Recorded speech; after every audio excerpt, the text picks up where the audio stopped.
Hi friends, welcome to my channel. ಇವತ್ತು ನಾನು ಬೆಳಗ್ಗೆಯಿಂದ ಬ್ಲಾಗ್ನ ಶುರು ಮಾಡ್ತಿದ್ದೀನಿ. ಇವಾಗ ಎದ್ದು ಫ್ರೆಶ್ ಅಪ್ ಆಗಿದ್ದೀನಿ. ಇವಾಗ ಬ್ರೇಕ್ಫಾಸ್ಟ್ನ ಮಾಡಬೇಕು. ಬ್ರೇಕ್ಫಾಸ್ಟ್ ಬಂದುಬಿಟ್ಟು ಅನ್ನ ಸಾಂಬಾರು ಮಾಡೋಣ ಅಂತ ಹೇಳ್ಬಿಟ್ಟು ಬೆಳಗ್ಗೆನೇ ಅಡುಗೆ ಮಾಡ್ತಿದ್ದೀನಿ. ಯಾಕಂದರೆ ಇವತ್ತು ವಾರ ಬೇರೆ. ನನ್ನ ಹಸ್ಬೆಂಡ್ ಮೊಸರನ್ನ ತಿನ್ಕೊಂಡು ಹೋಗ್ತೀನಿ, ನನಗೇನು ಊಟ ಬೇಡ, ಬೆಳಗ್ಗೆ ಬ್ರೇಕ್ಫಾಸ್ಟ್ ಏನು ಬೇಡ ಅಂತ ಹೇಳಿದ್ರು. ಇನ್ನೇನು ಅವ್ರಿಗೆ ತಿರ್ಗಾ ತಿಂಡಿ ಮಾಡಿ ಅವ್ರಿಗೂ ರೈಸ್ ಮಾಡಬೇಕಲ್ಲ ಅಂದ್ಬಿಟ್ಟು ಒಟ್ಟಿಗೆ ಅನ್ನ ಸಾಂಬಾರು ಮಾಡ್ತಿದ್ದೀನಿ. ನನ್ನ ಮಗನಿಗೆ ಬಂದುಬಿಟ್ಟು ಹೆಸ್ರು ಕಾಳು ಮೊಳಕೆ ಕಟ್ಟಿರೋದಿದೆ, ಅದರಿಂದ ದೋಸೆ ಮಾಡಿಕೊಡ್ತೀನಿ. ಹೆಸ್ರು ಕಾಳು ದೋಸೆ ಅವನಿಗೆ ಬಾಕ್ಸ್ಗೂ ಆಗುತ್ತೆ, ಇಲ್ಲಿ ತಿನ್ನೋಕ್ಕೂ ಆಗುತ್ತೆ.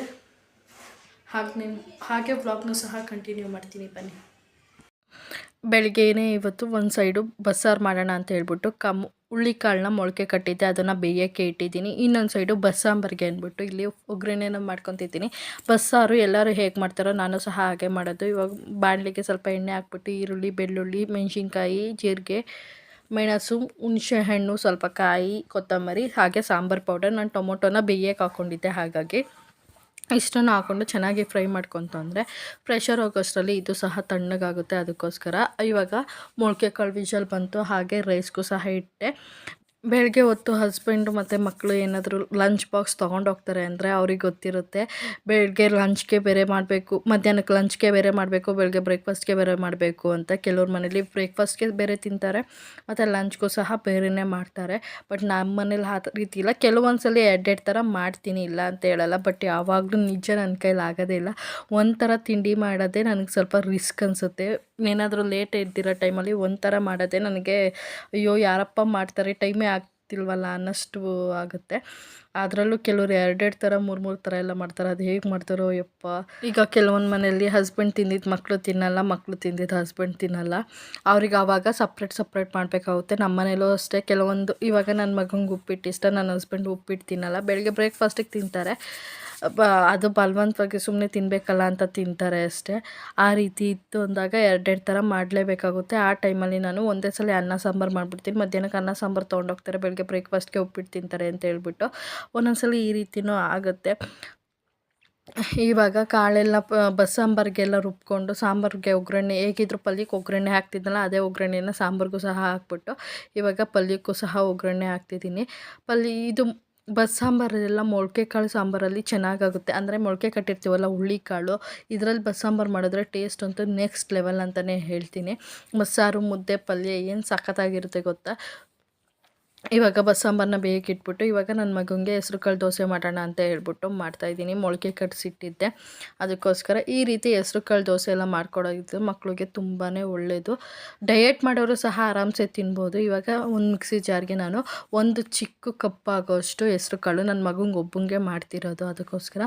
ಹಾಗೆ ಒಂದು 4-5 ಸ್ಪೂನ್ ಆಗೋಷ್ಟು ರವೆ, ಒಂದೇ ಒಂದು ಹಸಿಮೆಣ್ಸಿನ್ಕಾಯಿ. ನನ್ನ ಮಗಂಗೆ ಮಾಡ್ತಿರೋದ್ರಿಂದ ಅವ್ನ ಖಾರ ಸ್ವಲ್ಪ ಮೈಲ್ಡಾಗಿ ತಿಂತಾನೆ, ತುಂಬ ಜಾಸ್ತಿ ತಿನ್ನಲ್ಲ. ಹಾಗಾಗಿ ಮೈಲ್ಡಾಗಿ ಒಂದೇ ಒಂದು ಮೆಣಸಿನ್ಕಾಯಿ, ಒಂದು ಅರ್ಧ ಇಂಚಷ್ಟು ಶುಂಠಿ, 1-2 ಕಡ್ಡಿ ಕೊತ್ತಂಬರಿ, 1 ಕಡ್ಡಿಯಷ್ಟು ಕರಿಬೇವು, ರುಚಿಗೆ ತಕ್ಕಷ್ಟು ಉಪ್ಪು, ಹಾಗೆ ಜೀರಿಗೆ ಪೌಡರ್. ಜೀರಿಗೆ ಇದ್ದರೆ ಜೀರಿಗೆನೇ ಹಾಕ್ಕೊಳ್ಳಿ. ನಂಗೆ ಜೀರಿಗೆ ಪೌಡರ್ ಇತ್ತು ಮನೇಲಿ, ಹಾಗಾಗಿ ಜೀರಿಗೆ ಪೌಡರ್ನ ಯೂಸ್ ಮಾಡ್ತಿದ್ದೀನಿ.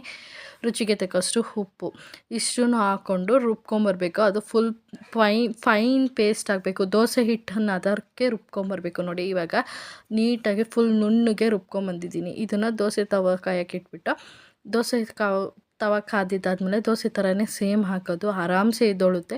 ಇದಕ್ಕೆ ನೀವು ಎಣ್ಣೆ ಬೇಕು ಅಂದರೆ ಎಣ್ಣೆ ಸಹ ಹಾಕ್ಕೋಬೋದು, ತುಪ್ಪ ಬೇಕು ಅಂದರೆ ತುಪ್ಪನೂ ಸಹ ಹಾಕ್ಕೋಬೋದು. ನಾನಿಲ್ಲಿ ತುಪ್ಪನ ಹಾಕ್ಕೊಂಡಿದ್ದೀನಿ. ನನ್ನ ಮಗಂಗೆ ತುಪ್ಪ ಹಾಕ್ಕೊಟ್ರೆ ಇಷ್ಟ ಆಗುತ್ತೆ, ಹಾಗಾಗಿ ಇದನ್ನು ಹಾಗೆ ಬೇಕಾದರೂ ತಿನ್ಬೋದು, ಇಲ್ಲ ಚಟ್ನಿ ಜೊತೆ ಏನಾದರೂ ಬೇಕು ಅಂದರೆ ಚಟ್ನಿ ಜೊತೆನೂ ತಿನ್ಬೋದು.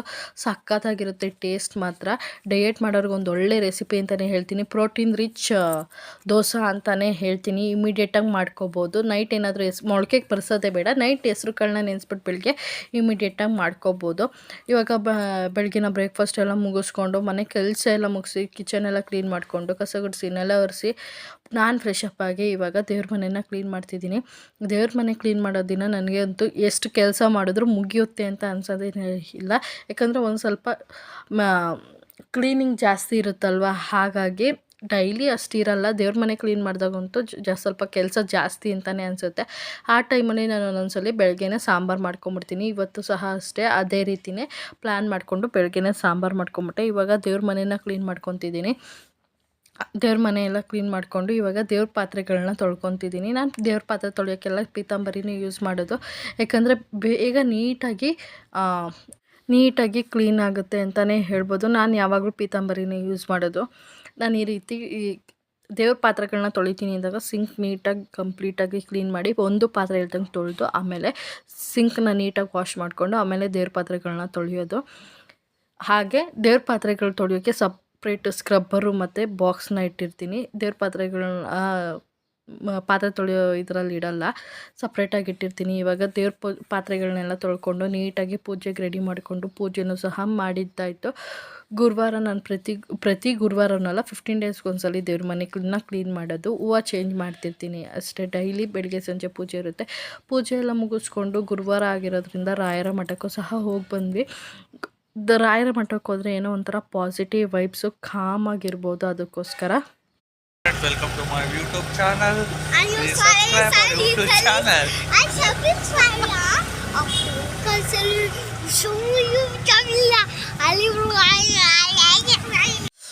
ಇವಾಗ ಸಂಜೆಗೆ ತರಕಾರಿ ತೊಗೊಂಬರೋಕ್ಕೆ ಹೋಗ್ತಿದ್ದೀವಿ. ತರಕಾರಿ ಎಲ್ಲ ಖಾಲಿ ಆಗಿಬಿಟ್ಟಿತ್ತು, ಹಾಗಾಗಿ ತರಕಾರಿ ತೊಗೊಂಬಂದ್ಬಿಟ್ಟು ಇಟ್ಕೊಂಬಿಡೋಣ ಅಂತ ಹೇಳ್ಬಿಟ್ಟು ನಾನು ಇಲ್ಲಿ ಮನೆಗೆ ಏನೇನು ಬೇಕೋ ತರಕಾರಿಗಳನ್ನ ಅದನ್ನು ತೊಗೊತಿದ್ದೀನಿ. 1 ವೀಕಿಗೆ ಆಗೋಷ್ಟು ಏನೇನು ಬೇಕೋ ಎಲ್ಲ ತೊಗೊತಿದ್ದೀನಿ. ಇಲ್ಲಿ ಮನೆ ಹತ್ರ ಬರ್ತಾರೆ, ಏನಾದರೂ ತೊಗೊಳ್ದಲ್ಲಿ ಇರೋದು ಇಲ್ಲಿ ಮನೆ ಹತ್ರ ಬರ್ತಾರಲ್ಲ ಆವಾಗ ತೊಗೊಂಬಿಡ್ತೀನಿ. ಇವಾಗ ಎಲ್ಲ ತೊಗೊಂಬಂದಿರೋದನ್ನು ನೀಟಾಗಿ ಕ್ಲೀನ್ ಮಾಡಿಕೊಂಡು ಜೋಡಿಸ್ಕೋಬೇಕು. ನಾನು ವಿಡಿಯೋನ ಇವಾಗ ಕಂಟಿನ್ಯೂ ಮಾಡ್ತಾಯಿದ್ದೀನಿ. ಪೂಜೆ ಎಲ್ಲ ಮುಗಿಸಿ ಇವಾಗ ತರಕಾರಿ ತಗೋದಿತ್ತು. ಸಂಜೆ ಹೋಗಿ ತರಕಾರಿ ತೊಗೊಂಬಂದ್ವಿ. ತುಂಬ ದಿನವೇ ಆಗೋಗಿತ್ತು ತರಕಾರಿ ಎಲ್ಲ ತೊಗೊಂಬಂದು. ಅಂದರೆ ಇಲ್ಲೇ ಮನೆ ಹತ್ರ ಬರ್ತಿದ್ರು, ಆಗಾಗ ಅವತ್ತಿಗೆ ಎಷ್ಟು ಬೇಕೋ ಅಷ್ಟು ಮಾತ್ರ ತೊಗೊತಿದ್ದೆ. ನನಗೆ ಅಟ್ಲೀಸ್ಟ್ 1 ವಾರಕ್ಕಾದರೂ ಸ್ಟಾಕಲ್ಲಿದ್ದರೆ ಏನೋ ಒಂಥರ ಹೇಳ್ತಾರಲ್ಲ, ತಿಂಡಿದು ಅಡುಗೆದು ಟೆನ್ಷನ್ ಇರಲ್ಲ ಸ್ವಲ್ಪ. ಅಂದರೆ ಏನು ಮಾಡೋದು ಅನ್ನೋದು ಇದ್ದೇ ಇರುತ್ತೆ. ತರಕಾರಿ ಎಲ್ಲ ಇತ್ತು ಅಂದರೆ ಇದಿದೆ, ಇದು ಹಾಕೇನೋ ಒಂದು ಮಾಡ್ಬೋದು ಅನ್ನೋದು ಇರುತ್ತೆ. ಅದೇ ರೀತಿಯೇ ಹೋಗಿ ತರಕಾರಿ ಎಲ್ಲ ತೊಗೊಂಡು ಬಂದ್ವಿ. ನನ್ನ ಹಸ್ಬೆಂಡ್ ವೀಡಿಯೋ ಮಾಡ್ತಿದ್ದೆ, ಅಷ್ಟೊತ್ತಿಗೆ ಅವರು ರೇಗಿಸ್ತಿದ್ರು. ಅದನ್ನು ಹಾಗೆ ಜಾಯಿನ್ ಮಾಡ್ತೀನಿ ವಿತ್ ವಾಯ್ಸ್. ಅದೇನು ವಾಯ್ಸ್ ಓವರ್ ಕೊಡಲ್ಲ, ಅದನ್ನು ಹಾಗೆ ಹಾಗೆ ಹಾಕ್ತೀನಿ. ಇವಾಗ ಊಟನೂ ಸಹ ಆಯಿತು. ಇವಾಗ ಅಡುಗೆನೇ ಮಾಡೋಕ್ಕೆ ಹೋಗಿಲ್ಲ ಹೇಳ್ಬೇಕು ಅಂದರೆ ನೈಟು. ಯಾಕಪ್ಪ ಅಂದರೆ ಬೆಳಗ್ಗೆ ರೈಸ್ ಮಾಡಿದ್ದೆ ನಾನು, ಅನ್ನ ಸಾಂಬಾರು. ಇಲ್ಲೂ ತಿಂದ್ಬಿಟ್ಟು ಆಫೀಸ್ಗೂ ತೊಗೊಂಡೋಗ್ತಾರೆ ಅಂತ ಮಾಡಿದ್ದೆ. ಬಟ್ ನನ್ನ ಹಸ್ಬೆಂಡು ಸ್ವೀಟ್ ಅವಲಕ್ಕಿನ ಮಾಡ್ಕೊಂಡಿದ್ರು. ಸ್ವೀಟ್ ಅವಲಕ್ಕಿ ತಿನ್ನಂಗಾಗಿದೆ ಅಂತ ಹೇಳ್ಬಿಟ್ಟು ಅದಕ್ಕೋಸ್ಕರ ಅವ್ರು ಏನು ತಿಂದಿಲ್ವೋ ಅದು ಹಾಗೆ ಉಳಿದಿದೆ. ಇನ್ನು ನಾನು ಸಹ ತಿಂದಿಲ್ಲ, ನನ್ನ ಮಗನೂ ಸಹ ತಿಂದಿಲ್ಲ. ಬೆಳಿಗ್ಗೆ ಯಾರೂ ಬ್ರೇಕ್ಫಾಸ್ಟ್ ಮಾಡಿಲ್ಲ. ಡೈರೆಕ್ಟು ನಾನು 11:30 12 ಗಂಟೆ ಆಗಿತ್ತು ಊಟ ಮಾಡಿದಾಗ, ಡೈರೆಕ್ಟ್ ಊಟ ಮಾಡಿದ್ದು. ಹಾಗಾಗಿ ರೈಸ್ ಹಾಗೆ ಮಿಕ್ಕಿತ್ತು, ರೈಸು ಸಾಂಬಾರು ಪಲ್ಯ ಅದನ್ನೇ ಊಟ ಮಾಡ್ಕೊಂಡ್ವಿ. ಇವಾಗ ಏನು ಫ್ರೆಶ್ಶಾಗಿ ಏನು ಮಾಡೋಕ್ಕೋಗಲಿಲ್ಲ. ಅದು ಅಲ್ಲದೆ ಹಸ್ಬೆಂಡ್ ಬರ್ತಾ ಕಚೋರಿ ತೊಗೊಂಬಂದಿದ್ರು ಸ್ನ್ಯಾಕ್ಸ್ ಹಾಗೆ, ಅದನ್ನು ತಿಂದ್ವಿ. ಊಟ ಮಾಡೋಂಗೇ ಇಲ್ಲ. ಹಾಗಾಗಿ ತಿರ್ಗಾ ಮುದ್ದೆ ಮಾಡೋಣ ಅಂದ್ಕೊಂಡೆ. ಮುದ್ದೆ ಮಾಡ್ತು ಅಂದರೆ ಸುಮ್ಮನೆ ಅನ್ನ ವೇಸ್ಟ್ ಆಗಿಬಿಡುತ್ತೆ.